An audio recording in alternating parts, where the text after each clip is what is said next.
Bajaur agency में इंसदादे polio मुहिम की टीम पर हमला हुआ है।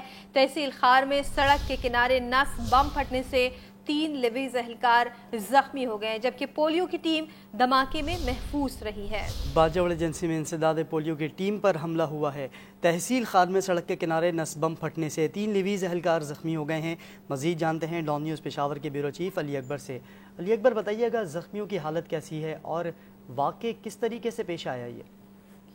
जी, ये खैबर पख्तूनख्वा में बाजौड़ समेत 3 रेज़ा पोलियो मुहिम जो है 13 अजला में जारी है।